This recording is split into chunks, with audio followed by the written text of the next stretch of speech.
by a monolithic and ruthless conspiracy that relies primarily on covert means for expanding its sphere of influence. It is a system which has conscripted vast human and material resources into the building of a tightly knit, highly efficient machine that combines military, diplomatic, intelligence, economic, scientific, and political operations. Its preparations are concealed, not published. Its mistakes are buried, not headlined. Its dissenters are silenced, not praised. Billions of people just living out their lives, oblivious. Choice is an illusion created between those with power and those without. I drink your milkshake. All right. We're going to go over some of the information over at Blacklisted News. This is the Lama. This is, in case you missed it, cold reality of what we're seeing out there. The impeachment garbage still reigns on. This, just the further validation of the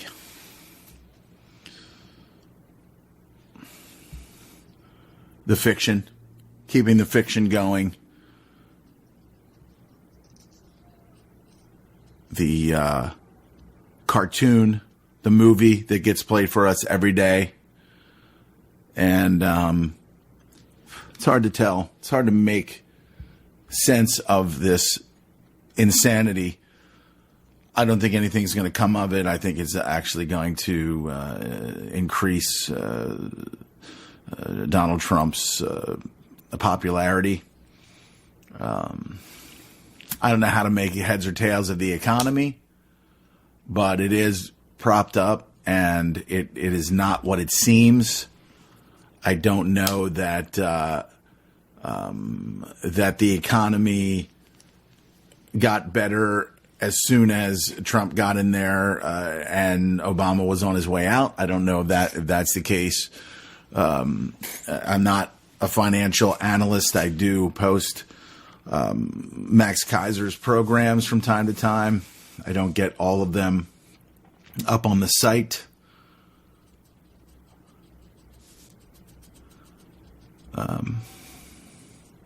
But you can find, in case you missed it, you can find that on Spotify. You can find it on a number of other platforms, Apple, Google. You can find them over there. In case you missed it, it's probably about 15 or 16 podcasts over there of all different types, mishmash of things, if you will. Max Kaiser, recorded podcasts. Crosstalk over there on RT. Some pretty heavy hitting, revealing pieces of information that come from outside of the American empire, the American corporation.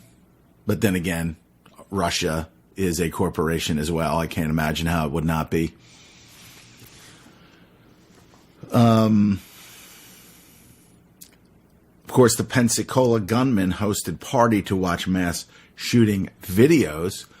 What the absolute, how can we be like totally positive that these things happen the way that they did, who this gunman was, quoting apparently bin Laden, 6 others arrested, filmed attack. Saudis distance themselves.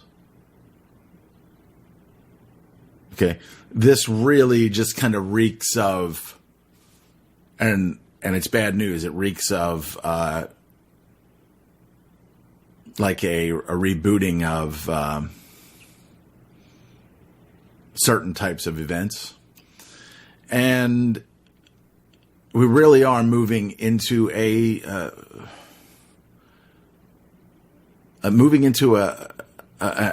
absolute insane period of time. Obviously, things slowly get crazy, but now I just think that with the Trump impeachment information and Nancy Pelosi pushing 80 and dementia, obviously something going on, her brain riddled with fucking holes, I imagine, from all of her vaccines, and her future is going to be a fucking zombie vegetable after they've used her, after the system has used her to do its bidding. There's no victims, just volunteers, remember. And we didn't volunteer to be, in the citizenship, in the fiction, but, you'll listen. I listen to any number of conversations that Clint has with people, and one of the better ones, and I'm going to post it very soon, was a conversation that Clint had with Crow 777 and Jason Lindgren. Crow 777. You just kind of Google that. Crow with 2 R's, I believe, CRROW 777. And they have really, really incredible podcasts over there. They really, really cover things very nicely. They they cover so much. Really, it's good. I mean, I interviewed them. I actually should probably post that. I'll be able to find that and I'll post that. I spoke with a man by the name of Wayne McCroy, author of 2 books on AI and just incredible information there. I spoke with him. I reached out over the summer and I had a conversation with him, recorded it, and went over on UCY, Cold Reality, UCY.tv, Cold Reality. And then not too much longer after that, I got an email from Crow's handler, or the person that, or I don't think it was him, but he has, maybe his wife or somebody reached out and said, "Hey, we'd like to join you. We'd like to have a conversation with you, like you did with Wayne." And so we set that up, and we had a really cool conversation. And so the conversation that Clint had with Crow and Jason was really, really just, I thought it was groundbreaking. I mean, I've had any number of conversations with Clint. I've been out to Utah and hung out with him. I probably posted like about 4 hours of conversation with Clint when I was passing through on my way to California, Sacramento area. And of course that is, the area where Clint grew up. And so there, there's just like, it's just ties and things there that are just like, well, this is kind of cool. Part of my family lives out there. You grew up there. So I don't think there's any coincidences. I think that, I was definitely my path. I don't make any money doing this. I don't want to make any money doing it. I mean, if some money came through, then yeah. Would I use it? Yeah. Or donations, you say, not so much money, but donations or whatever. If I got a donation on my podcast, I would most likely turn it over and send it to Jules over at UCY for tolerating and somehow, some way finding something interesting about Cold Reality Radio, morphing into, in case you missed it. And that was just kind of like a spur of the moment thing. Like, I'm going to put this thing here on anchor.fm and see what it is. I'll be able to upload things and whatever. Next thing you know, never mind. Please. Sorry for this chair. It's a nightmare. It's a nightmare chair. It's squeaky. It's the chair from hell.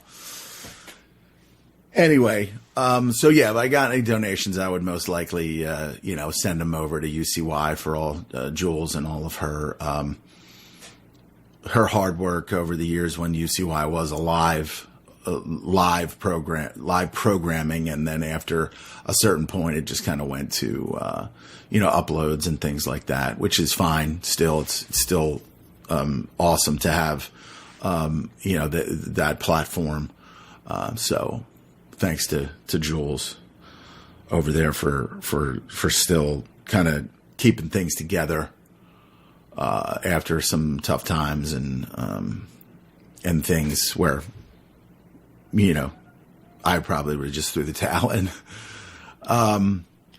But I just feel kind of compelled to want to, continue to just talk about things that most people either have no understanding of, they don't want to know or whatever. I just want to talk about it. So the conversation that Crow had with Clint with Crow was really, really awesome. And through the thing there where Clint's saying, we just, we're in this system, and the only thing that gets you out of this system that eradicates your straw man is a death certificate. The birth certificate brings you in, the death certificate takes you out. If you don't use your social security number in 7 years, you can be legally declared dead, which means you can't participate in this internment camp, by which they decide what is what. They give a name to everything. They make things corporations. They do this, they do that. It is all the exact opposite of what was intended. And so many things point that out. Do not respect flattering titles. Do not no respect of persons. If you're a person, then you're not natural. You're not a natural man. You're not John or Jim, or you're John surname, Jim surname, Jane surname, Janet surname. And then you become a corporation. You become a live stock. Your birth certificate is a bank note. But the thing is that as this is being explained, and people know that if they're outside of this system, that they're not going to be able to participate in all of the things that the devil has seduced them with. The foods, and Crow kept on reaching back to Neo when he was removed from his matrix womb, and he had to eat the green gruel, the tasty oats and all that stuff, and it was like disgusting. And then what was it? Cyrus was like, "I know this steak isn't real, but it tastes so good."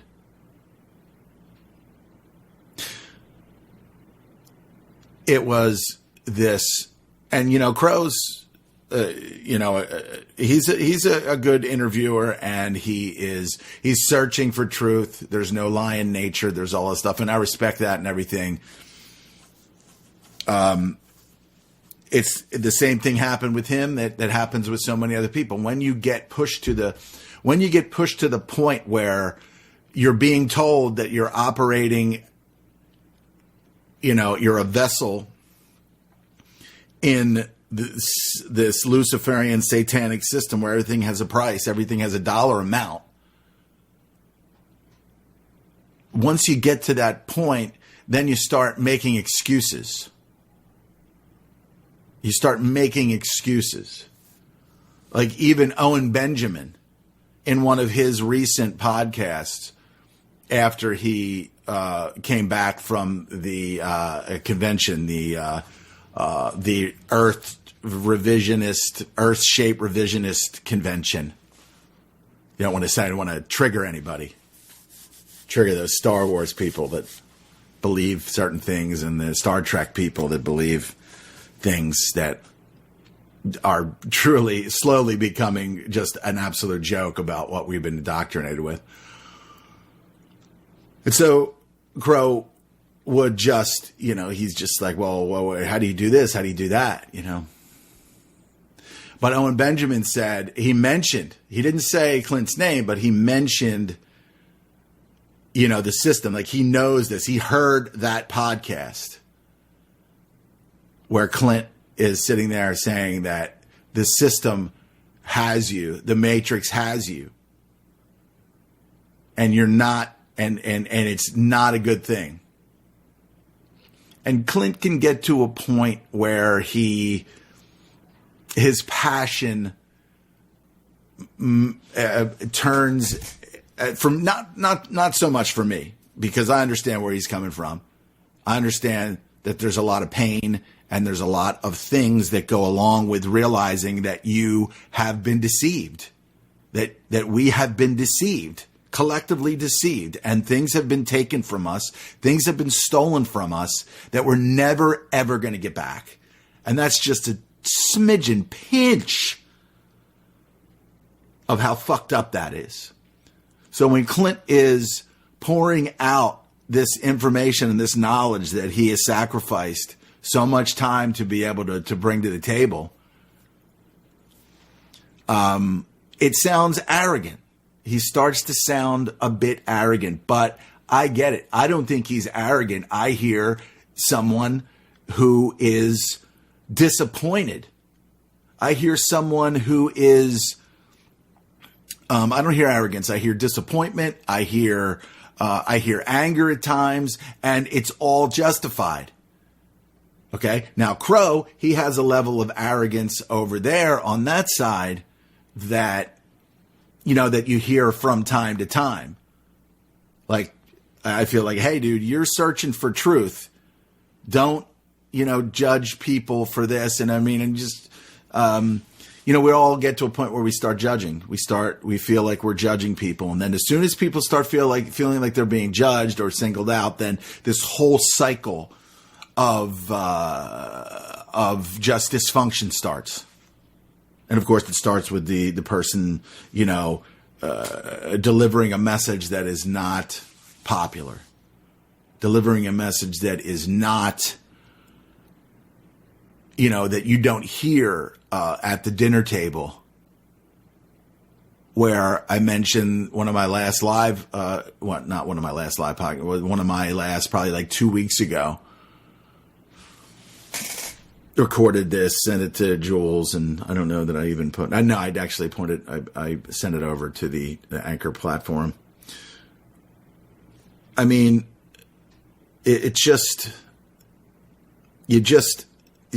hear how everyone is indoctrinated into this system, and they wouldn't ever want to leave it because they wouldn't get any of the benefits of it. There's too many things inside the Matrix that people would miss. Problem is that they manufacture consent. Consent is given on any number of levels. The cell phones are absolutely damaging people's minds. Okay. Absolutely. There is brain damage.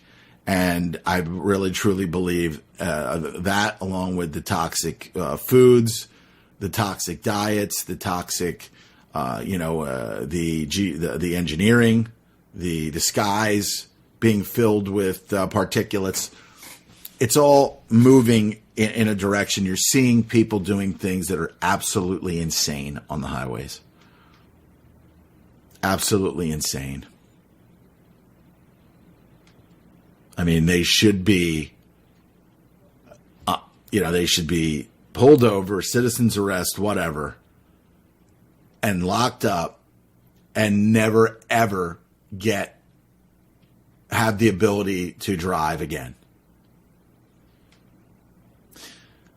You just cannot believe that people are in that much of a hurry to risk their lives.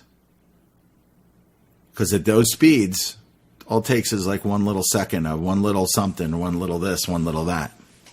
And You just, and if that doesn't click or that doesn't jive, then there's something wrong. I mean, there's something really, really wrong out there. I mean, it takes me roughly about an hour to get to work. And so I leave. I give myself an hour and a half. Just in case there's something here, something there. Sometimes I leave, I have to be there at 8:30. Sometimes I leave at 6:45. Sometimes I leave at 6:30. Just so I can move down the road a little bit freer, get to my location, and then just chill out for a bit. Decompress from, being, in a vehicle.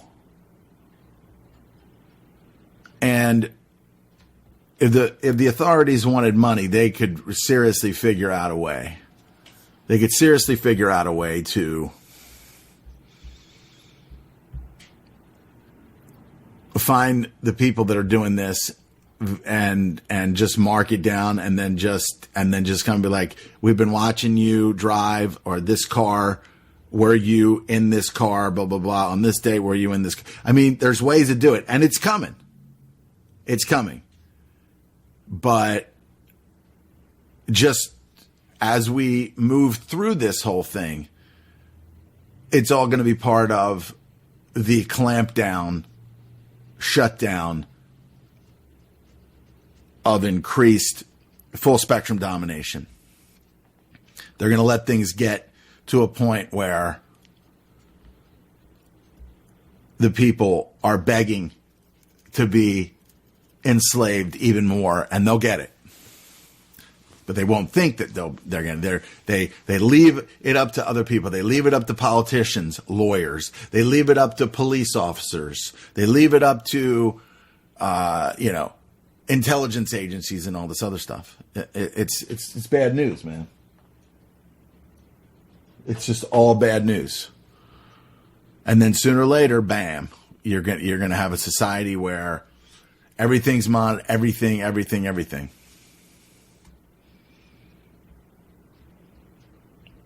And if these people do create chaos on the roads and cause accidents and things like that, I hope that they throw the book at them and they get just put in a cell.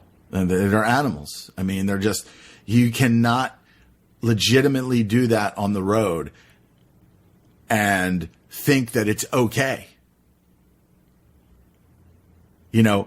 We're driving vehicles that can kill. And, if everybody just drove 65 miles an hour, there'd be less of a risk of accidents. There'd be less of a risk of stress and things like that. Maybe cars should just be programmed to, go no faster than 70 miles an hour. You see that. And I'm sitting here and I'm saying things that I would never say.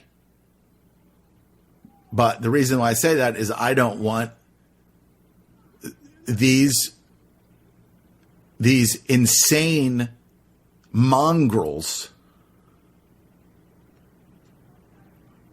hurting me or hurting somebody that I care about.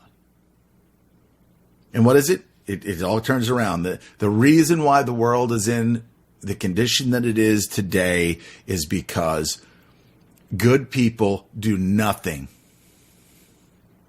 Good people do nothing.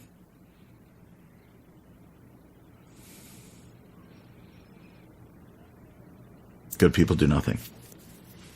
They just sit back and they take it. They take it. And so, being in the system, being part of the United States corporation is just fine and dandy for people. They know it's wrong. The people that have been exposed to it, they know that it's wrong, but they won't. I mean, the system would collapse if people would stop participating in it, would stop believing in it. And we know that Clint said any number of times that believe, when you say the actual definition of believe is to love. I believe. And when they say I believe in America, they say I love America. And there's nothing wrong with saying that. But they shouldn't be saying it. And I've said this, and I've been thinking, and I don't know if I heard, because I listened to this podcast any number of times. And every time that I hear it and I listen to it, because there's so much, it's so like onion layer, deep with information. And of course, it's cognitively, against what we've been indoctrinated with. Not so much me anymore, but other people, and they hear it, they just can't even believe that it's an actual thing. That really, it's a corporation? No. When it totally is. And the few have, in a grand style, have figured out a way how to control the many and the masses. And if they can't control the masses, then they kill them and make it look like something else. So, on this December 7th, is this the date that will live in infamy?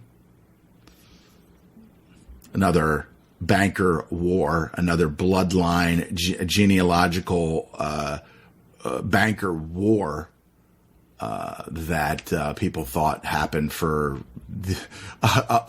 many other reasons than for what the actual reason was. It's pretty insane. So,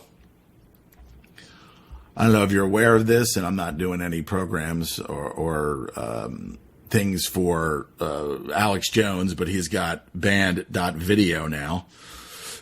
Band.video. You can watch all your favorite stuff over there. If, I listen from time to time. I will see this depending on what the link is or whatever, if it's something that I have interest in. But I can see through Jones's, his system, his design. Okay. Where now that he is kind of outside of the realm of he's banned from all of these platforms and he's losing money. He's weakened. He is one of the bloodlines of these Illuminati bloodlines. There is no doubt about it. That became abundantly clear after a number of years of listening to the Info Warrior.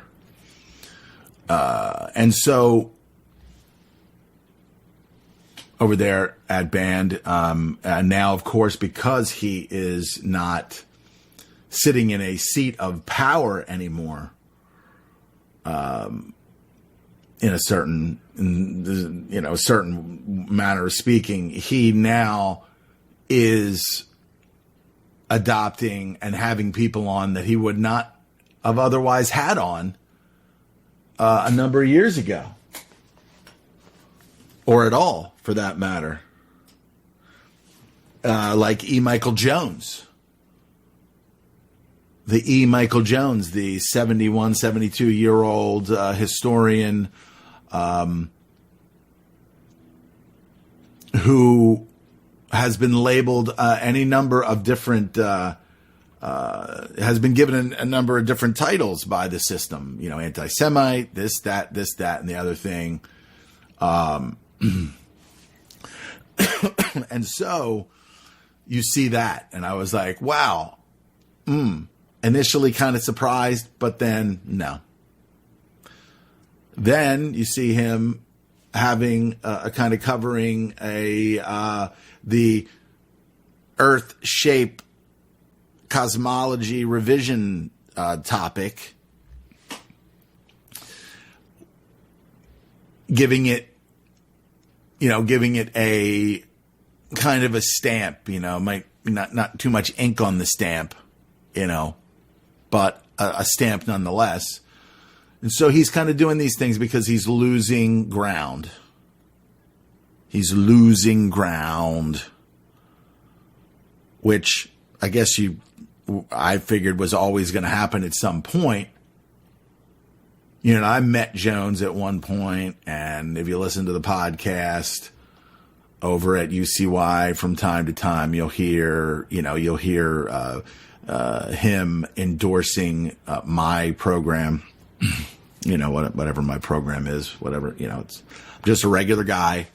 I'm not a part of the system. I'm not paid by the system to push, anti New World Order or pro New World Order type things. And of course, it's not even a New World Order. A world government has largely expanded and was always in place, especially when your birth certificate is a banknote. And that's been going on for some time now. So that's world government right there. And when the Social Security system / design is in place in most countries, world government is already here. World government was here before Jones started his career in what my friend Greg says, the conspindustry industry. Correct, very well labeled observation there. Took me a while because I'm not so smart to figure out that, Jones is, a master manipulator of things. And he'll pay for some of that. Do I think that he has a concern that the world is going to change and that his lifestyle is going to change, and he's got a son and a daughter and all these, you can be a bloodline family member of this Illuminati, but not be in the inner circle. All right. So, do I think that he cares about his family? His seed? Absolutely. I think that he's trying to do something to,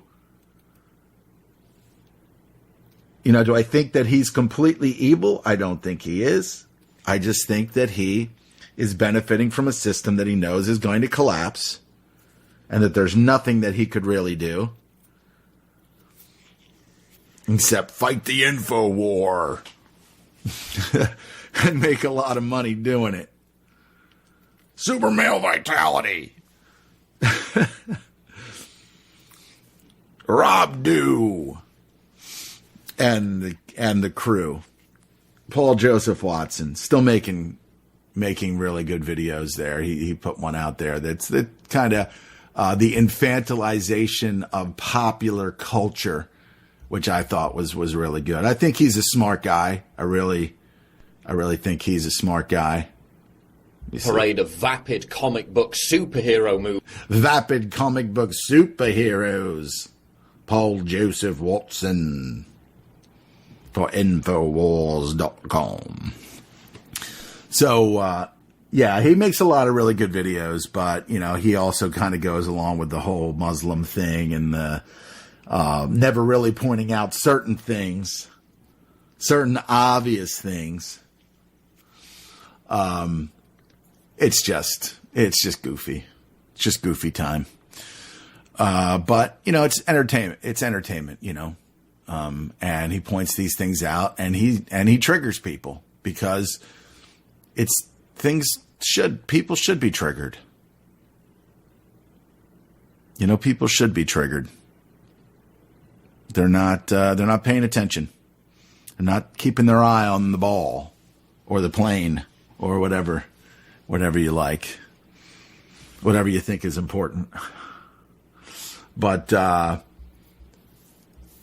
there is, and I agree, there is an infantilization of popular culture with all the with all the Spider-Mans and the Supermans and all that stuff, and you see the 20-somethings and even the 30-somethings just, just loving it, just loving on, I watch them too, but I don't know that, I kind of like the whole Iron Man thing. I like that whole, this is just a normal guy who built this incredible, suit and everything.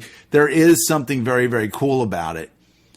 But there also is an element of it that infantilizes, these, it was built for, and in this segment here, this 12-minute segment, it was built for, the 12, 13, 14, 15-year-old, thing, that element of society. But it has really kind of snowballed into,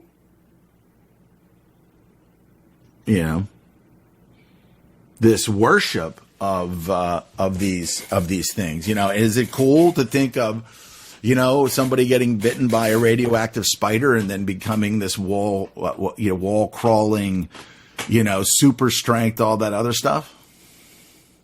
Yeah, it's kind of cool. But it's not reality. And it's not something that should be, it's not something that should overpower your entire life. Cell phones should not overpower your life to the point where if you leave it at home, if you don't need it for your job, leave it at home. I'm personally sick of having to have this thing tethered to me all the time.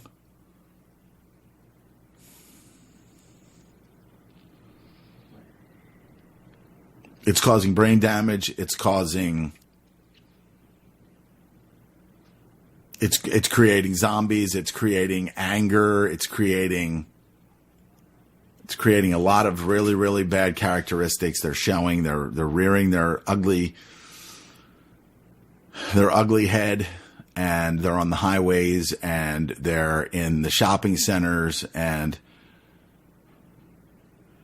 they're disconnected from reality. They're connected into, surprise, a false reality. They knew that these cell phones were dangerous. They knew what they would do. The obsession. Is it the mark of the beast? Well, they already consider us beasts. So consider us marked. Consider us marked. And so, what else we got here? France bans 2 U.S. pesticides, citing risk to bees.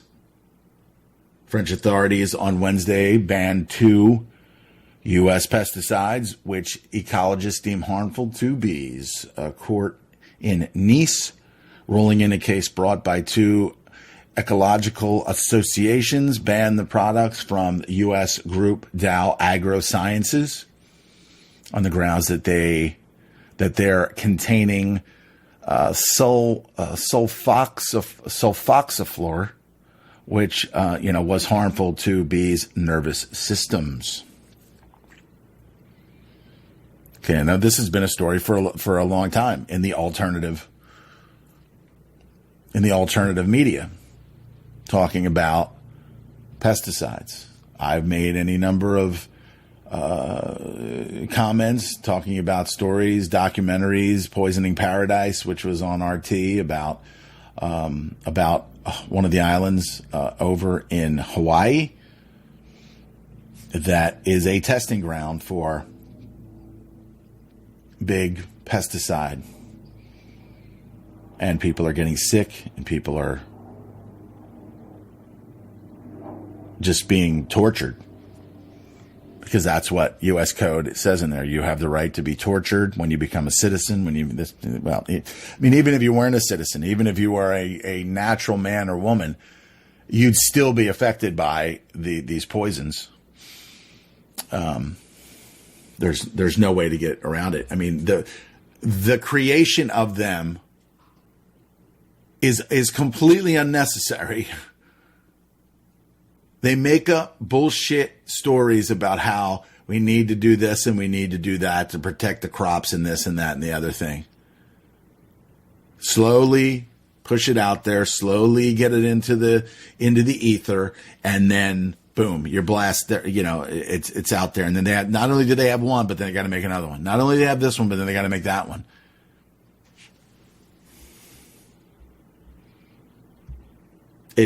They were made for a reason.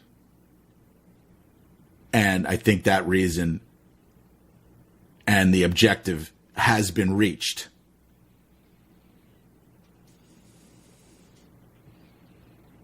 Two pigs engineered to have monkey cells born in China. China. Pig primate chimeras have been born live for the first time, but died within a week. Yeah, well, when you do something that you were not ever supposed to do with creation, that's going to happen. Two piglets created by a team in China looked normal, although a small proportion of their cells were derived from cynomolgus monkeys. This is the first report of a full-term pig-monkey chimera, says Tang Hai at the State Key Laboratory of Stem Cell and Reproductive Biology in Beijing. Radio voice. So that's what we had to look forward to. Monkey cells. Russian billionaire killed by vehicle while walking his dog in England. A Russian billionaire was killed in a road collision while walking his dog. I don't think this was an accident. In England last week, it has been confirmed. Surrey police released a statement on Thursday confirming that Dmitry Obratetsky, 49, died on November 30th following an incident in a village near London town, foggy London town. The collision involved 3 vehicles. Officers confirmed no arrests have been made and an investigation is ongoing. Radio voice. Yeah, he's a billionaire and he's Russian. Sounds fishy. Or smells fishy. U.S. Says drone shot down by Russian air defenses near Libyan capital. The U.S. military believes that an unarmed American drone reported lost near Libya's capital, or Libya, the place that France and America went in and raped and pillaged and destroyed and made it look like it was something other than it was. The reason why they went in there. He was killing his own people. He had to be dealt with. He had to be dealt with. Send America. Fuck yeah. America. So that happened. Why are cops or police around the world using this outlandish mind-reading tool? Police are using a controversial mind-reading tool called SCAN, or SCAN. It is a product sold by a company called the Laboratory for Scientific Interrogation, or LSI. In the words of 4 scholars in a 2016 study, no empirical support, meaning there's no dependable research showing that it works. Yet SCAN's creator has written, I am pleased to say SCAN has helped solve thousands of cases over the years. You can find that story over at Blacklisted News, Doug Owens, blacklistednews.com. It's probably doing something else. It's probably, turning cells cancerous in your body, and then you die. And you can't even tie it back to SCAN, the interrogation tool. Saudi Arabia in U.S. for training suspected in deadly shooting at the Florida Naval Base.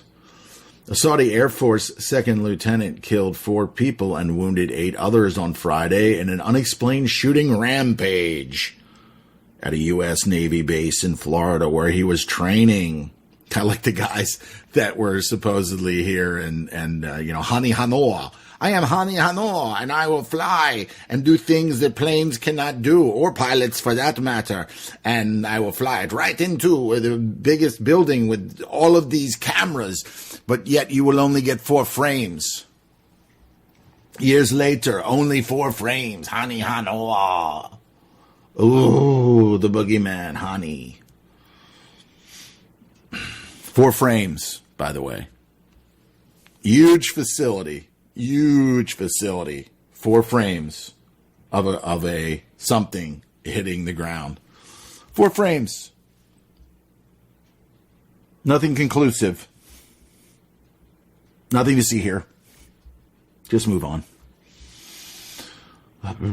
Sheriff's deputies responding to the early morning incident shot and killed the gunman who was armed with a handgun at the U.S. Naval Station in Pensacola.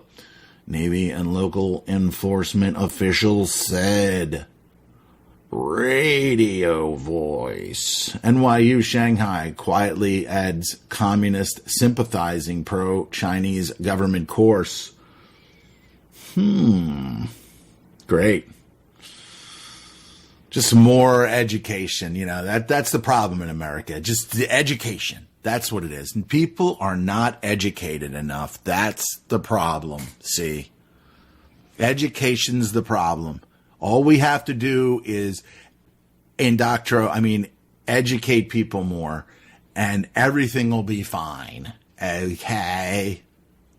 Everything will be just dandy. Okay? More education. Okay? Magic mushrooms in a nasal spray? Yes, please. As scientists make great strides in their research on psychedelic therapies for depression, PTSD, OCD, addiction, and other conditions, new ways to deliver the drugs are also emerging from laboratories. Oregon company Silo Wellness announced the availability of a new nasal spray for psilocybin, the psychoactive ingredient in magic mushrooms. Radio voice. So look forward to that. They put the flu shots into the nasal spray, right? Get it right into your fucking brain. Get it right into your cerebellum, your cerebella, your pineapple gland, right in there, man.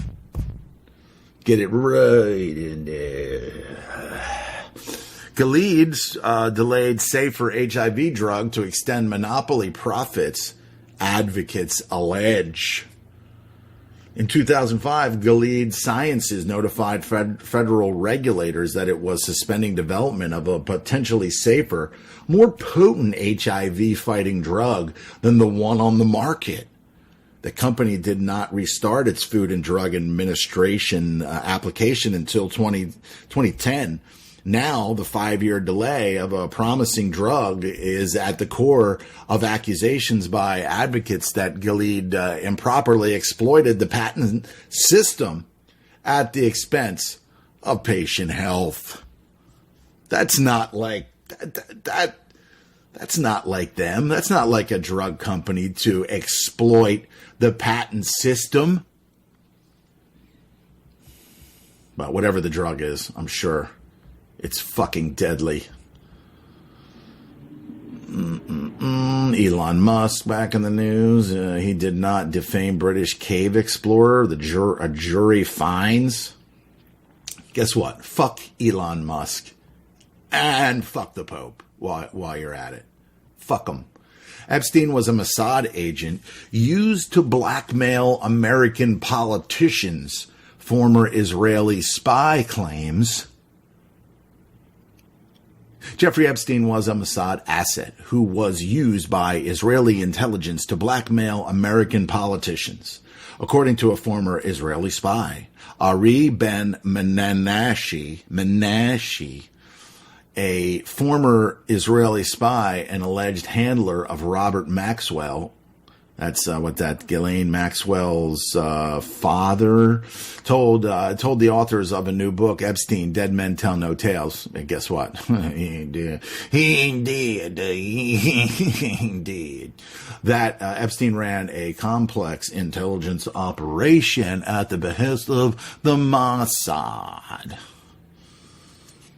Yeah, he ain't dead. You think he's fucking dead? You have your head in fucking Turd Town. Here's a good one. This one will stimulate your... LAPD cop's own body camera caught him fondling a dead woman's breast. A veteran Los Angeles police officer is facing an investigation after footage from his own body-worn camera appeared to show him groping a recently deceased woman's breast. The officer and his partner, also male, had responded to a call about a possible dead body in a residential unit, reports the Los Angeles Times. I don't know what to say about that, really. That's fucking insane. Is there a dead body? Yeah, there's a dead body there. Does it have breasts? I mean, that story alone really, really kind of epitomizes, along with others, that we are so fucked. We are so fucked.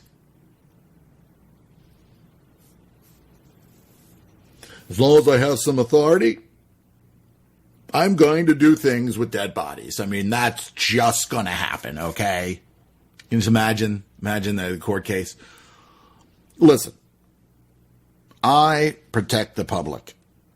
And I was just simply protecting these breasts from any elements that would have been out there. Like if someone else were to come up and fondle these breasts, I stopped that from happening. I actually need to read more of this. This is just too good. It's bad. It's bad on its face. It's bad. But this really, themindunleashed.com. Let's get it right from the sauce. Let's get it right from the sauce. Shall we? No, thank you. Before he began, the accused officer turned off his body camera before he began. Actually, he forgot where the off button was. A veteran, officer and his partner, also male. We already read that. When the officers determined the woman was dead, one of the officers left the scene to fetch something from his patrol car. At that point, the accused officer turned off his body camera before he allegedly began fondling the dead woman's breasts, LAPD officials claim. According to a person briefed on the incident who spoke with the Associated Press, footage of the incident was only captured because of the continuous 2-minute buffering period that the cameras are equipped with, resulting in the act being recorded during the 2 minutes before the camera was turned back on. So why is there a 2-minute thing programmed into it so that it still records? Is that what I read? The incident was only captured because of the continuous 2-minute buffering period that they're equipped with. There's something that doesn't make sense about that, because it said, so if it's turned off but then it doesn't turn off, and there's a 2-minute buffering period where the cameras are equipped with, resulting in the act being recorded during the 2 minutes before the camera was turned back on. So it was never off. That's what it sounds like to me. Anyway, even the Los Angeles Police Protective League, the LAPPL, the police union that is typically steadfast in its defense of sworn officers accused of grave misconduct, appeared eager to distance itself from the alleged ghoulish act. In a statement quoted by The Times, the LAPPL said, "If this allegation is true, then the behavior exhibited by this officer is not only wrong, but extremely disturbing, and does not align with the values we, as police officers, hold dear, and these values include respect and reverence for the deceased. This behavior has no place in law enforcement." The incident was discovered by LAPD leadership due to routine random checks of body cam footage, a source close to the investigation told The Times. LAPD leadership had only reached an agreement last month with the LAPPL for recordings not involving arrest or the use of force to be randomly checked, mainly so that supervisors could seek insights on potential misconduct, biased and rude policing, or other behavior requiring additional training. Now, honestly, that may be a good thing, where if it's actually done where they think that they're turning it off. Now, why would you turn it off? Because maybe you're going to do something that you're not supposed to do, you don't want recorded. So make them think that they're turning it off, but then they're not really turning it off. And then you find out who's a bag of shit, and you find out other things too.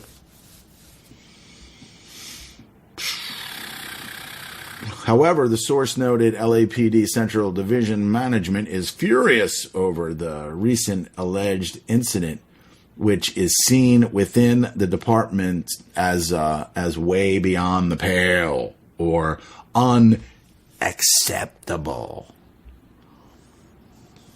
Anyway, that's pretty insane, huh?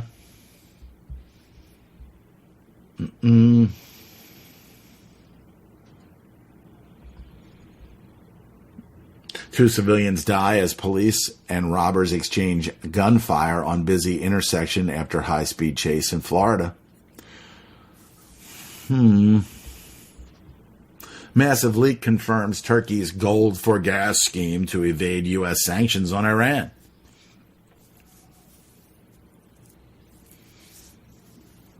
We first started noticing major odd exports of gold from Turkey to Iran in 2012. Turkey's trade balance fluctuated wildly as gold stocks flowed out of the country in bursts. Then in 2014, we discussed Turkey's 200 tons of secret gold trade with Iran, detailing how a complex network that spanned Turkey, China, Dubai, and Iran was used to skirt U.S. sanctions on energy exports from Iran. Now, I truly believe that this window was left open because they don't really want the sanctions. They just want, I honestly think they just want it to seem like there are sanctions, and I'm sure there are some, but then there are ways that these sanctions can be, kind of avoided, if you will. Just like we will go to jail for something ridiculous, and, bankers and all these other high level, politicians and all these other things that they do that kill children in other countries and all these awful things, they don't get any kind of, they never see any justice there. It's insane, man.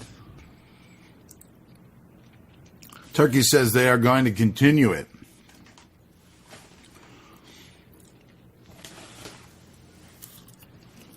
The Turkish economy minister said if those casting aspersions on the gold trade are searching for immorality, they should take a look in the mirror, yo.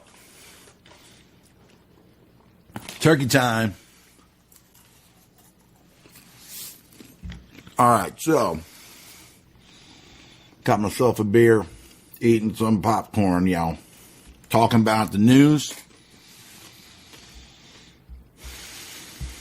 All right. In Kenya, a Nairobi governor arrested for economic crimes. The governor of Nairobi was arrested on Friday shortly after Kenya's chief prosecutor ordered he be detained to face charges for economic crimes. Governor Mike Sonko, doesn't sound like an African name, is the latest in a string of top officials being hauled in on corruption charges as Kenya battles to clamp down on rampant graft. Is that theft? Is that what theft is in Africa? Or Kenya, yo?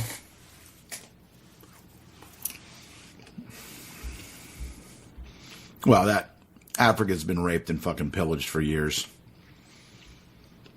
by the same people.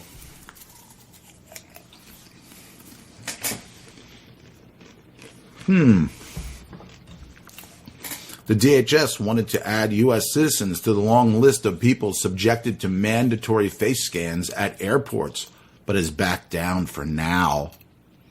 For now, we will back down. We knew that the DHS would get to this point eventually, since the beginning of its biometric scanning program rollout. The DHS has planned on adding U.S. citizens to the list of people being forced to trade their faces for air travel privileges. So far, the program has been limited to suspicious foreigners, which is all of them, including those here on visas. But a recent filing caught by Zach Whitaker at TechCrunch says flying in the United States would soon require adding yourself to the government's facial recognition database.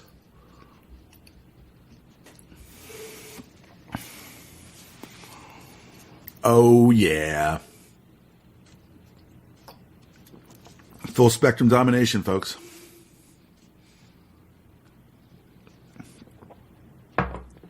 It's what's for dinner. Hunter Biden's lawyer abruptly quits after Father of the Year blows off child support hearing.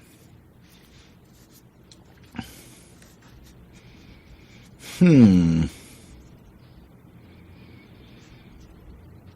Biden's lawyer abruptly quit on Monday after the former vice president's son and Ukraine energy expert failed to show up for a child support hearing regarding his out-of-wedlock child with a D.C. stripper from Arkansas. According to the Daily Mail, lawyer Dustin McDaniel, the former attorney general for Arkansas, filed a motion to withdraw after he says Biden's personal lawyer advised him that he was being discharged. All right. You never hear about his child out of wedlock on any of these programs, right? Never. Never heard of it. Let's find out what's going on over at RT. 3 people are killed after a Saudi Air Force trainee opens fire at a U.S. naval base in Florida. The authorities are investigating whether it's terror-related. Tensions spike between North Korea and the United States as Pyongyang says it's no longer willing to hold talks on its nuclear program. And no laughing matter. A UK dementia charity sharply criticises online retailers for selling a Christmas card, making fun of Alzheimer's sufferers.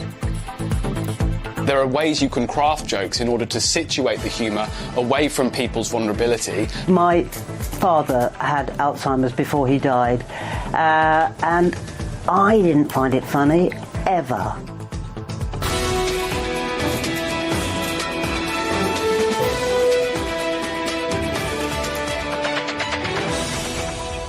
Hi there. Saturday evening at 11 here in Moscow. My name's Colin Bray. Welcome to your world news from RT International. The first story we're across this weekend. A member of the Saudi Air Force fatally shot 3 people and wounded 8 others at a US naval base in the state of Florida on Friday. The FBI is investigating and reportedly examining whether it was terror-related. The shooter was a Saudi military trainee and was at the base to study aviation. He was shot dead at the scene by officers. Unconfirmed reports suggest that the perpetrator published an anti-American manifesto prior to the attack. Here's RT America contributor Molly Barrows. The FBI is now taking the lead on this, which is interesting because as a Saudi national, Florida Governor Ron DeSantis, though, told reporters that the Saudi Arabian government needs to make things better, quote unquote, for the victims. One of the things that I talked to the president about is, given that this was a foreign national in the employ of a foreign service, is and there'll be time to do this, but obviously the government of Saudi Arabia needs to make things better for these victims. Naval Air Station Pensacola, base security and local law enforcement got the call that there was an active shooter on the base. Local sheriff's deputies were among the first to respond, and they're reporting that the shooting happened in a classroom building on the base, covering 2 floors. It's had a huge impact on the Pensacola community. This is a military town. This base is the heart of this community in many, many ways. A lot of people either had relatives that were enlisted or they work for the base. This has been a very, very difficult day for us, for our families, for the Navy family here. There was some real heroism today. This is the second shooting at a Navy base in 3 days. There was one at the Joint Base Pearl Harbor Hickman on Wednesday. A sailor opened fire there, killed 2 other shipyard workers before killing himself. They don't have that motive as well, but it's all under investigation. Donald Trump says he's spoken to the Saudi monarch about the deadly event and was told the shooter does not represent the true feelings that the Saudi people have for the United States. King Salman of Saudi Arabia just called to express his sincere condolences and give his sympathies to the families and friends of the warriors who were killed and wounded in the attack. The king said that the Saudi people are greatly angered by the barbaric actions of the shooter, and that this person in no way, shape, or form represents the feelings of the Saudi people who love the American people so much. Trump will try to downplay the Saudi role in this. And that if it were, I think it's correct to say that if it was another country that President Trump does not have such close ties with, he would be strongly denouncing this as something he may even, you could imagine Trump seeking to cut off ties with the country. So if it was a different foreign national, you could very well see him impulsively taking action to dramatically change relations.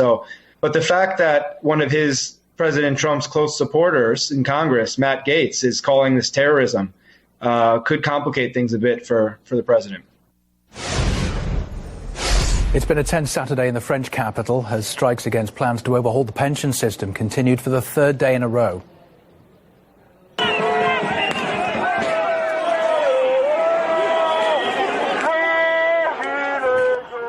There have been massive nationwide demonstrations since Thursday affecting schools, hospitals and public transport.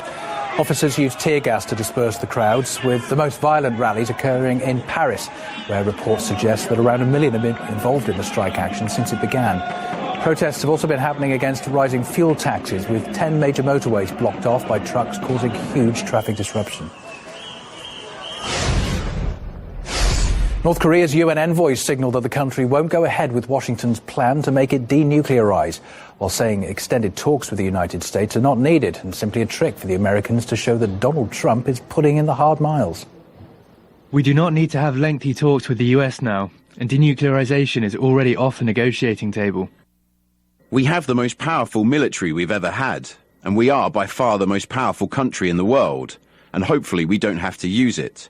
But if we do, we will use it.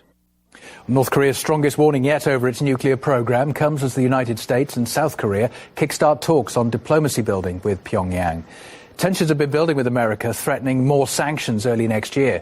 North Korea has called on Washington to rethink its policy of demanding unilateral changes.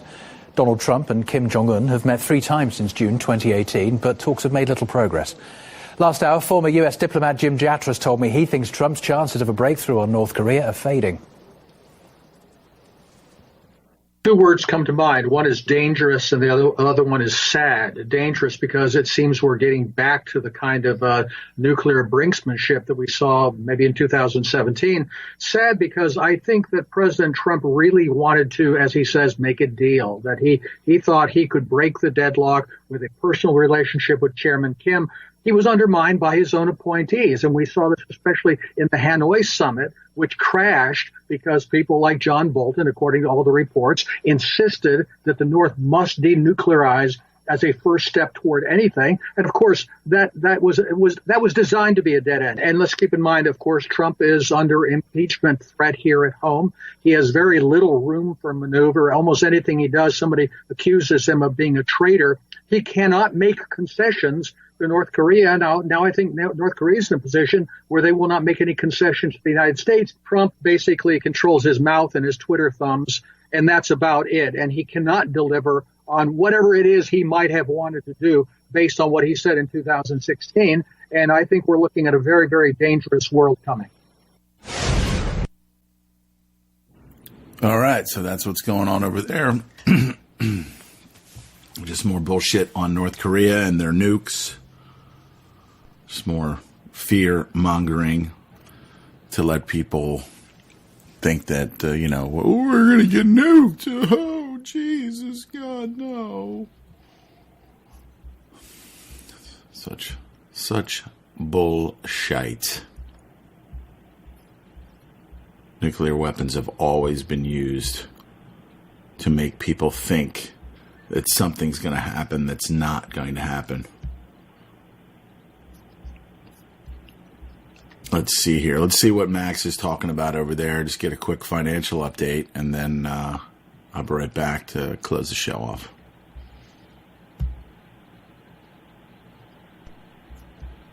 Hi, I'm Max Kaiser. This is Kaiser Report, coming to you from an undisclosed bunker in the middle of nowhere as we get ready for the apocalypse and the zombie infestation. And Elon Musk. How does this all tie together? Let's talk to Stacy.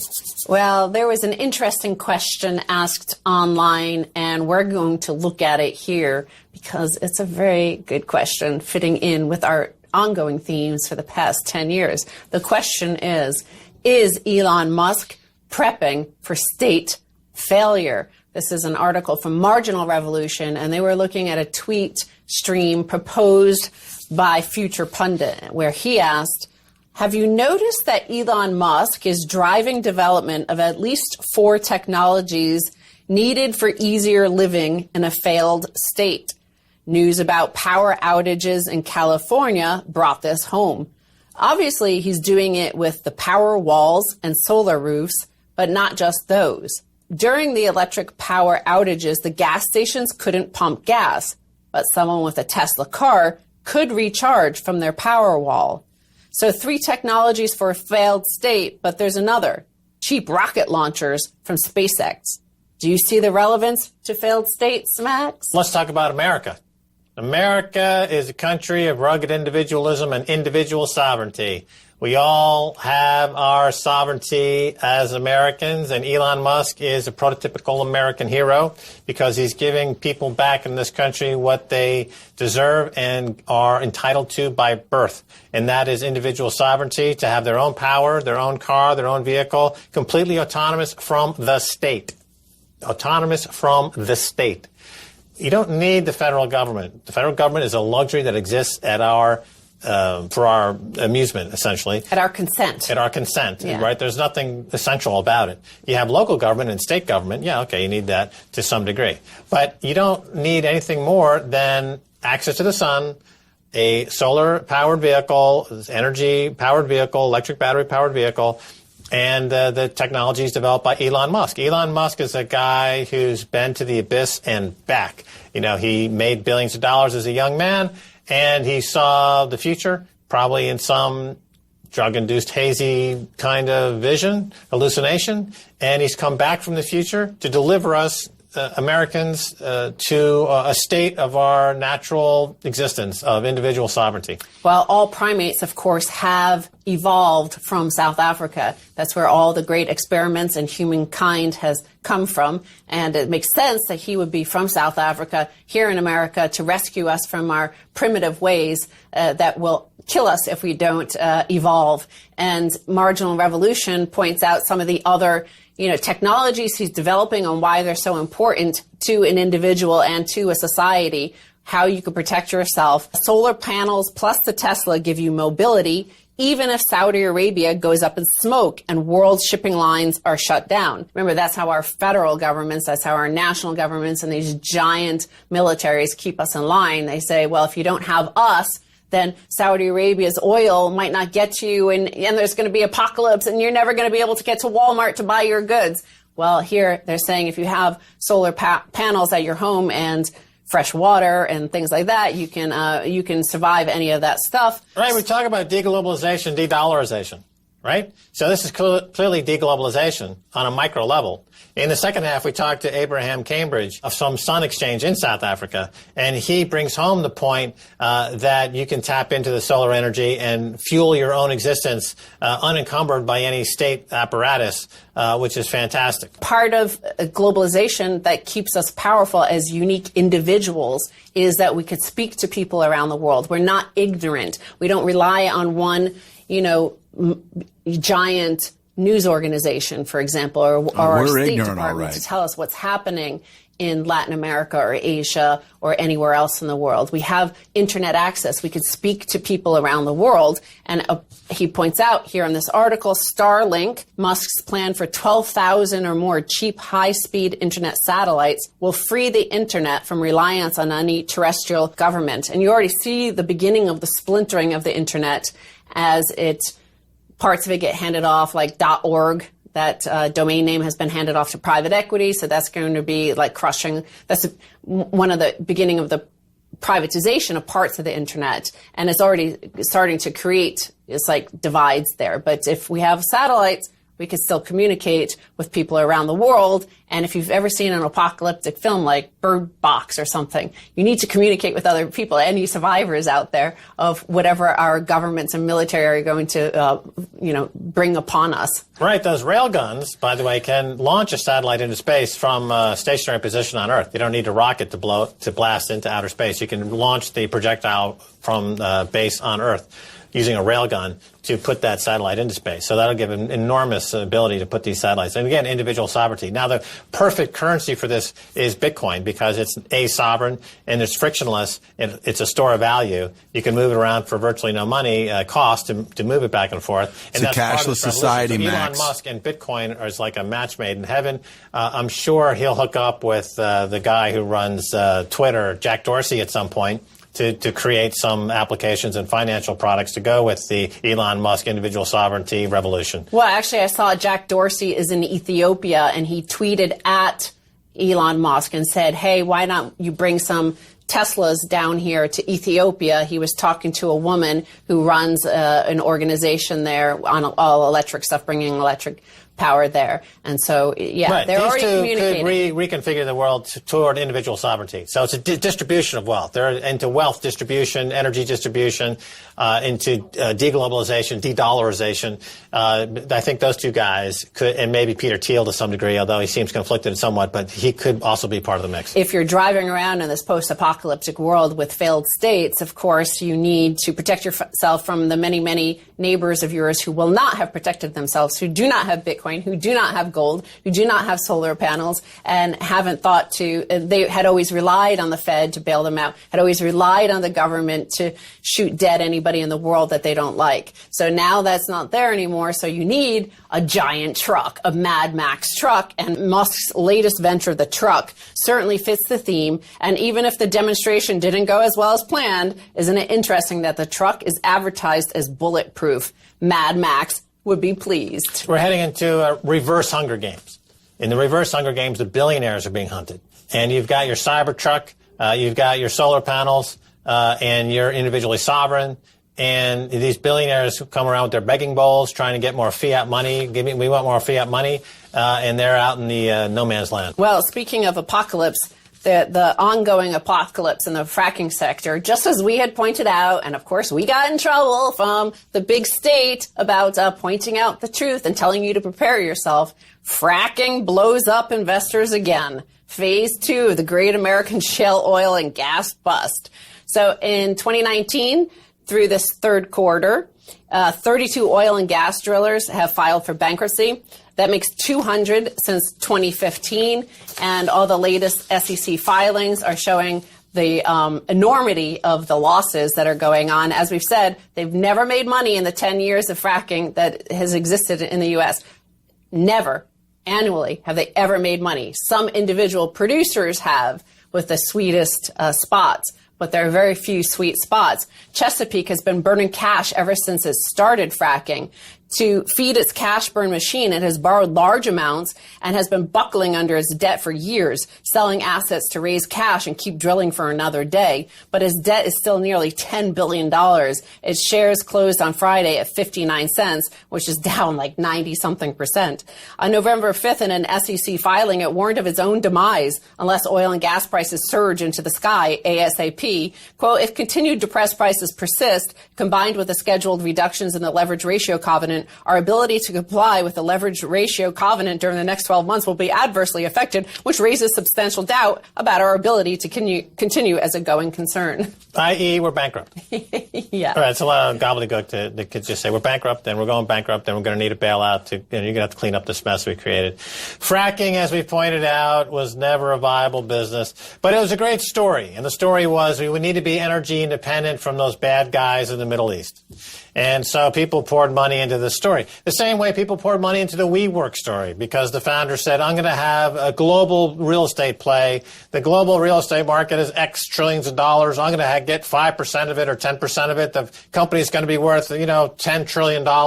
And the story sold because money is dispensed to people with good stories. It's not dispensed to people who have good business plans. You need a good story because most of the people with most of the money are beyond looking to make money. They're looking to be entertained. They're looking to get a good story.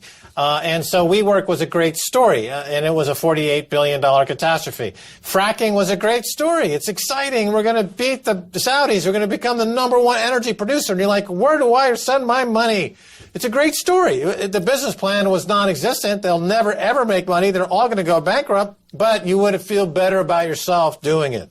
Well, the articles that he's looking at in this piece from Wall Street, they actually talk, I think it's from Wall Street Journal or Bloomberg, one of the financial press, and they actually talk about the billionaires that have been wiped out because there was the first crash, as he talks, this is phase 2. Phase 1 or run over while they're walking their dog. Through 16.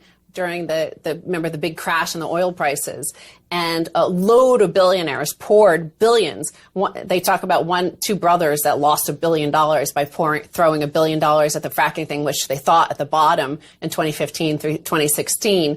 But as they point out here, like Whiting Petroleum, which was one of these big fracking plays, their shares were $370 in August of 2014. Today, they're $5.34. So that's worse than any of those ICOs or altcoins. Hey, look, I was a stockbroker for many years, and sometimes you have to take the role of priest, where someone shows up with a lot of money and they're riddled with guilt. You want to lose it. And you need to relieve them of their guilt and show them how to lose all that money in a fracking stock. Okay? We take the commission, I'll be happy to do so, to keep the Church of Wall Street going.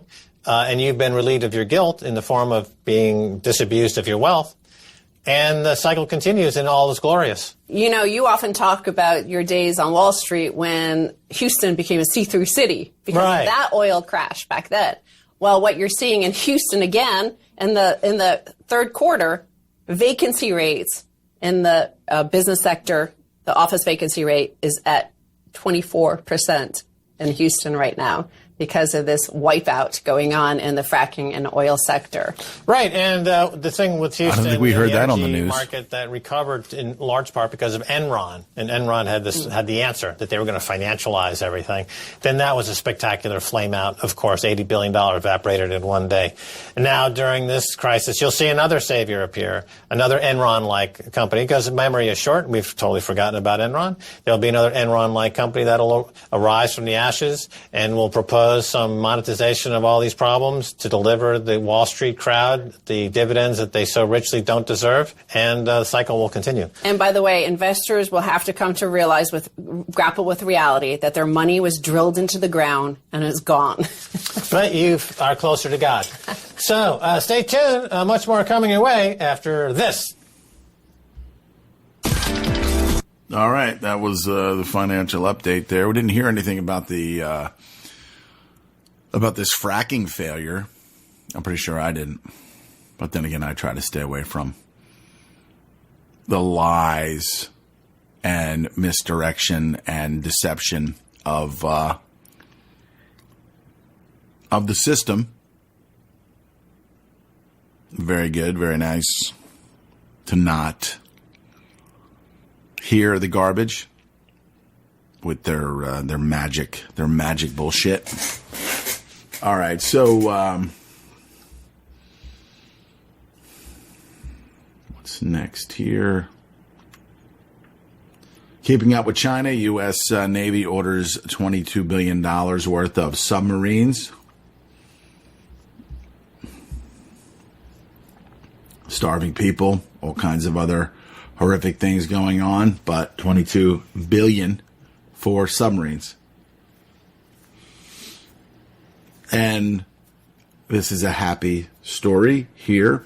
Kamala Harris's decline began when Tulsi Gabbard blasted her in the July debate. So we know that Tulsi Gabbard's not going to be the president. She's not going to be standing on the other side of Trump debating for the presidency, the CEO of the United States Corporation. Chart shows that Harris' presidential odds began to plummet immediately after Tulsi Gabbard destroyed her in a July Democratic presidential debate. Harris announced that she was quitting the campaign trail today, citing financial problems. Her campaign had also been beset by inner turmoil, which means that Kamala is a bitch. She is exactly what, I guess, behind the scenes as she is on the scene, a totalitarian who, spits out the, climate change and all this other stuff. I mean, she's a lovely woman. I didn't know that she was 56. Very attractive. But then again, what we see is another creation of the system, another lawyer, another demon that puts people in prison for marijuana and all of these other benign things that you can put somebody behind bars for. But just another one of these mongrels. And there are many on this Democratic Party. I mean, Trump's a mongrel too. He doesn't want to admit it, but he's a mongrel. Who's, apparently making America great again. And I don't really care whether he is or not. I don't really care whether he is or not. If these people think that Trump's making America great again for them, was America great? Like America is a corporation. And of course, the perfect person to run a corporation would be Donald Trump. So again, nothing personal against him. He's actually quite entertaining, which is what all this political bullshit is, entertainment. That's all it is. To look at Nancy Pelosi up there, impeachment, our very civilization is at risk. I mean, are you fucking serious? Are you idiot? You are an idiot. And nobody wants to hear anything that you fucking have to say. And anyone who praises you for doing and saying what you did this week is a fucking moron. Like those over at MSNBC, those on CNN, her bravery, her blah, blah, blah. Fuck off. Fuck off. So goodbye, Kamala. Bye, Kamala. Go put people in jail for smoking marijuana cigarettes. You're doing you're doing a great job in the corporation. Keep on being what you are. Keep on being your person. Jeffrey Epstein's longtime banker found dead from hanging immediately ruled a suicide. Corporate banker Thomas Bowers, who ran the U.S. division of private wealth management for Deutsche Bank, reportedly committed suicide last month at the age of 55 by hanging himself with a rope in his California residence. Bizarre. Bizarre. As the OPCW is accused of false reporting, United States propaganda jumps to its help. An internal organization published 2 false reports and got caught in the act, but as the false reports are in the U.S. interest, a U.S.-sponsored propaganda organization is set out to muddle the issue. As the effort comes under fire, the New York Times jumps in to give the cover-up effort some extra help, as we imagine it would. More fake news. Fake news has been around forever, people. It's been around forever. Walter Cronkite, as far back as you can go. William Randolph Hearst, fake news. After his mysterious death, the media scrambles to get its story straight about White Helmet's founder, James Lamizille. On November 11, 2019, the British founder of the notorious White Helmets, the saviors, he died in Istanbul. The circumstances surrounding his death immediately elicited a flurry of Turkish and corporate media reports, many of them contradictory, as the details of his final hours came to light. Oh, the White Helmets are here to save everyone.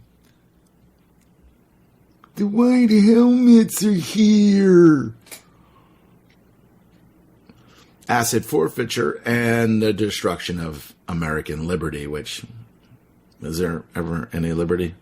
For centuries, it has been an established tenet of Western jurisprudence that a person cannot be punished for a crime unless the government first convicts him of the crime in a court of law. After the Constitution, which doesn't really apply to us because we are not the people, after the Constitution, again, doesn't apply to us, called the federal government into existence, our American ancestors demanded that this principle be enshrined in the Bill of Rights because they were convinced that federal officials would end up violating it.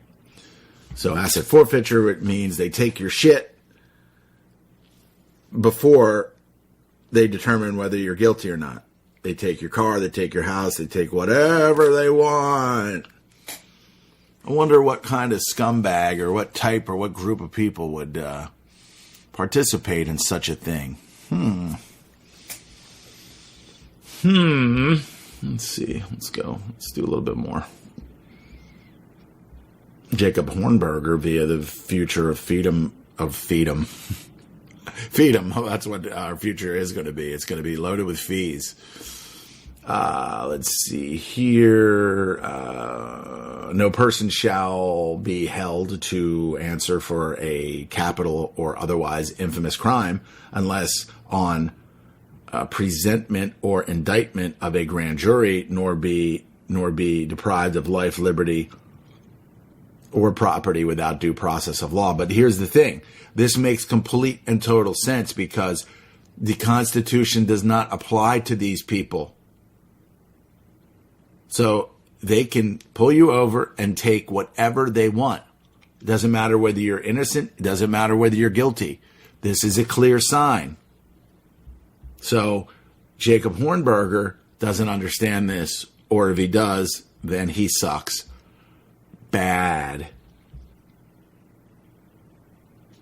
Okay? So whatever you're going to read in this story, it doesn't apply to us because we are already property. So whatever we have belongs to them as well. So they might as well just take it, right? There you go.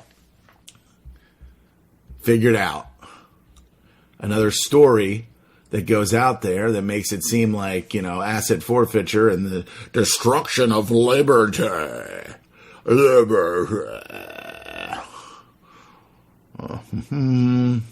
Kone, or Kone, to put facial recognition and Alexa listening devices in elevators. The good old days of elevator music being a minor distraction is about to change. VentureBeat reports that elevators of the future will have virtual windows, voice-activated controls, music streaming, and more. Tonight on World News Radio Voice. New Jersey bill would allow customers to opt out of smart meter technology, undermine federal program. A bill filed in the New Jersey Assembly would allow utility customers in the state.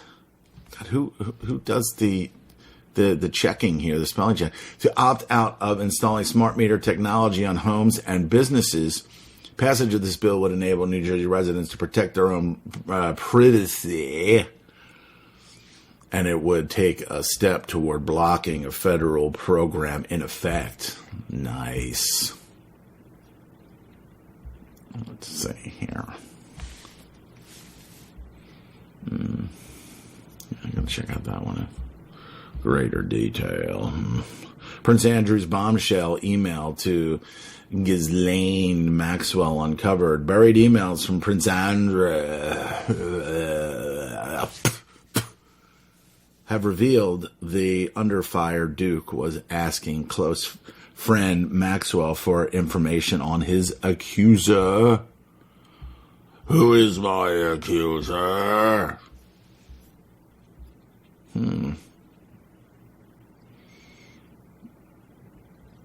Oh, there he is.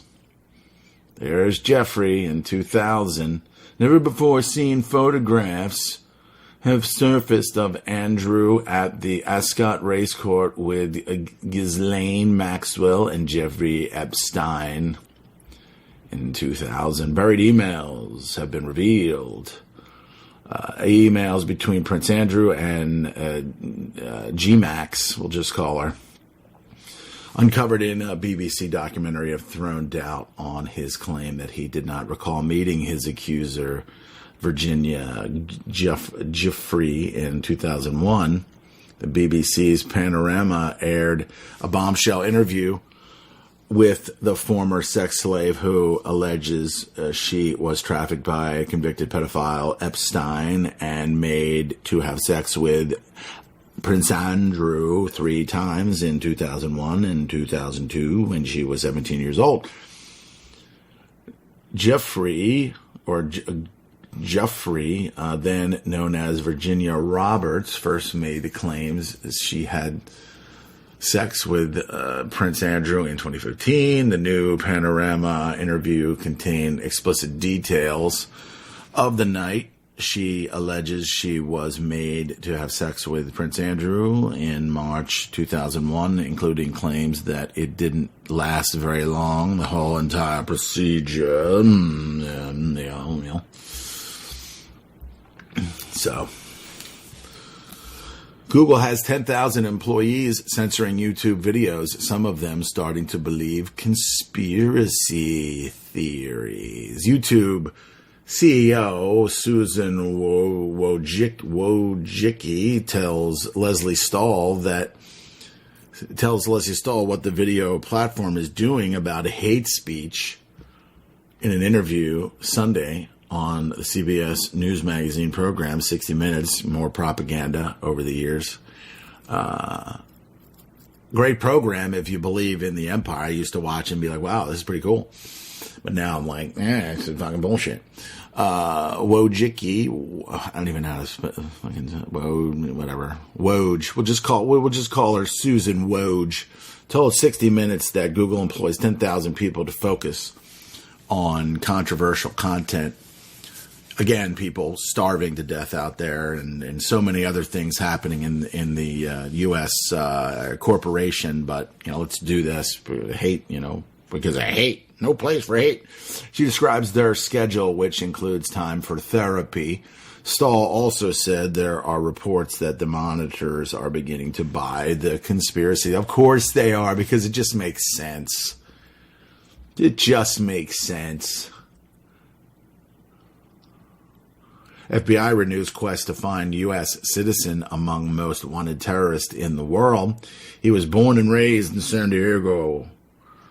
But now the FBI and federal prosecutors in Southern California believe 37-year-old Jihad Sirwan Mostafa is the highest-ranking United States citizen fighting overseas with a foreign terrorist organization.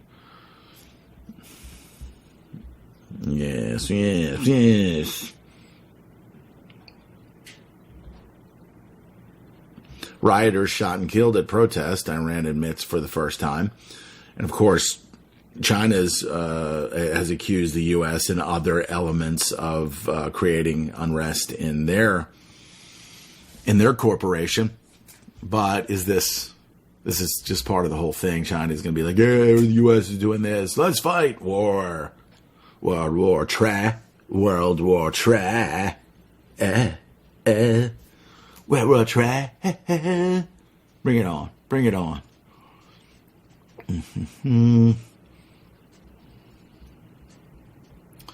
Okay, attention smart TV owners, the FBI has some warnings for you. Activist post, maybe you should have held on to your box TV after all. I don't even want to know. I don't want to know. School cop arrested for allegedly raping child he was tasked with protecting. While most parents of school children in the United States corporation will take comfort in knowing that a police officer is at their child's school, and all too often school cops are caught committing the vilest of offenses.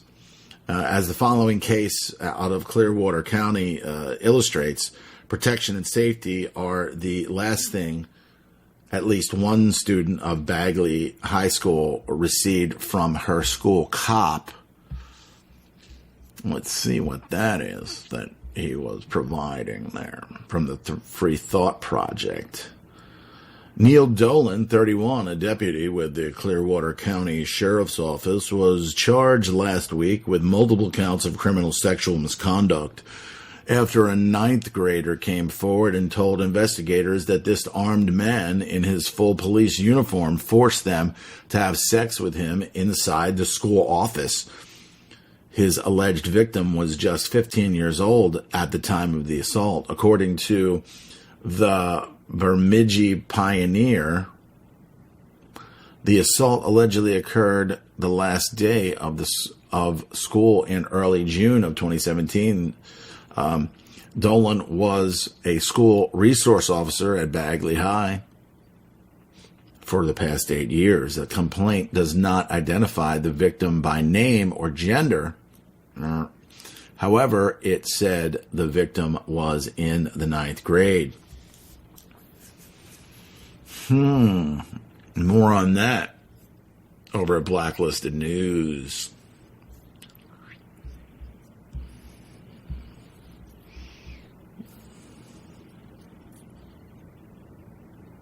Iran wants U.S. to pay $130 billion in damages for inciting riots and other crimes against the nation.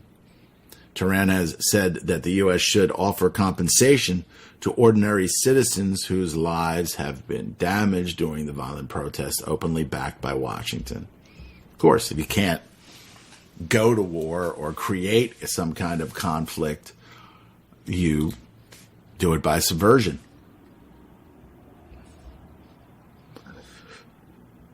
Let's see if they get that. 130 bill. Corporate America's debt load is nearing $10 trillion, a record 47% of all of the overall economy. And experts around the world are sounding the alarm. They're sounding the alarm. They're like,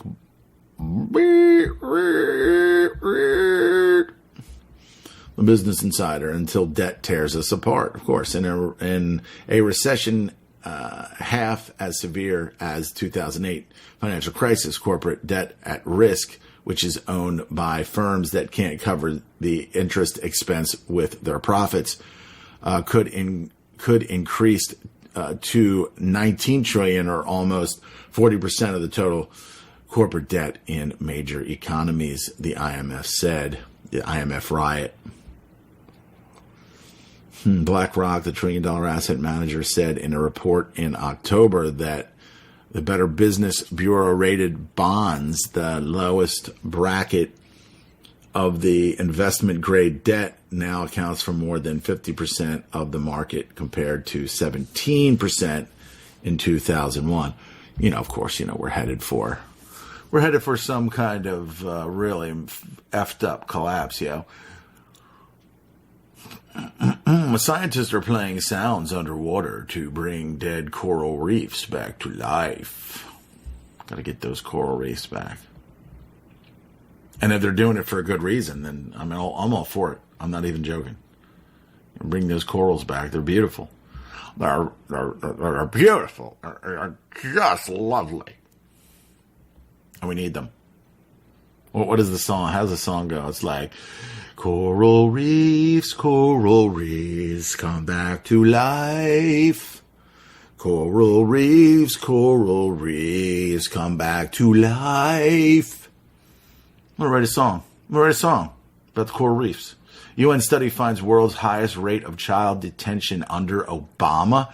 What? He was such a nice man. How can you say that about Barack Obama? The world's highest rate of children in detention was under the Obama administration. This is an outrage. How can you say something that's so true?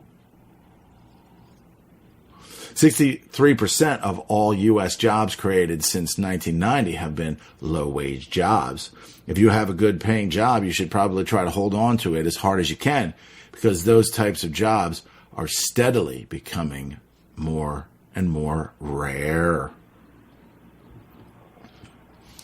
Big Brother is watching. Chinese city with 2.6 million cameras is world's most heavily surveilled. Cities around the world are scaling up their use of surveillance cameras and facial recognition systems.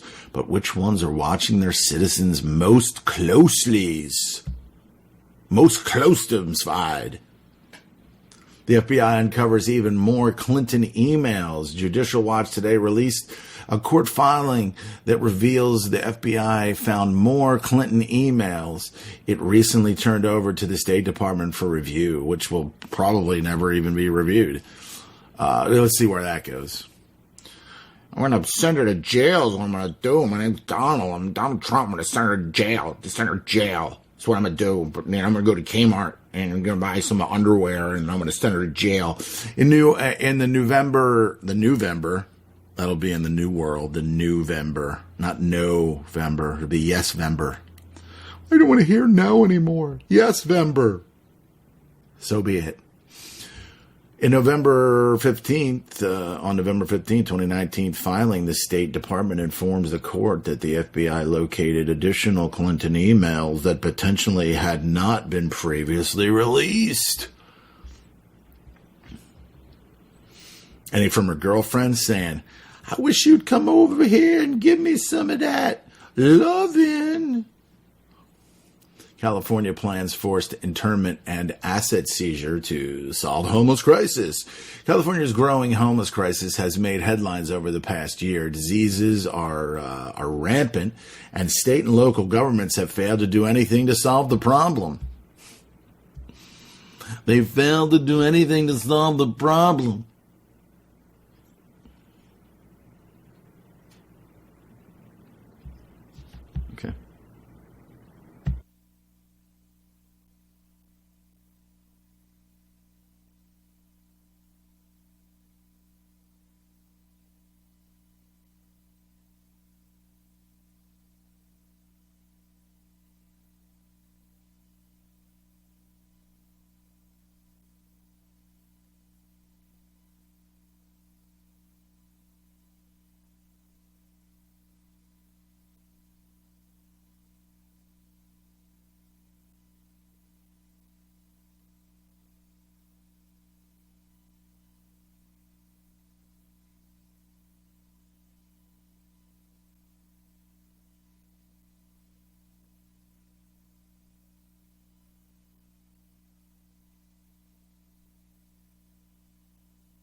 There is only one holistic system of systems. I will MK Ultra ya, put the MK scope on ya. If the MK hits you, it's guaranteed to open ya. The 57mm Mark 110, 220 rounds a minute, try to stop them. Don't put that on your wish list, that's retarded babble. Protesters make the hit list soon as they start to rabble. They are nothing but fishes in the barrel. It doesn't have to be Christmas for a carol. Some decorate with ornamental decorum, some perform shocking on Hanukkah and Purim. That's where my job come in. I am a blessing to the mercenary for the corporation selling weapons to them. Any potential competitor step into them. I'm authorized to knock them out and stick a GPS into them. They want to sell uranium to Iran that's enriched. That's a bitch. Now we gotta teach a lesson to them.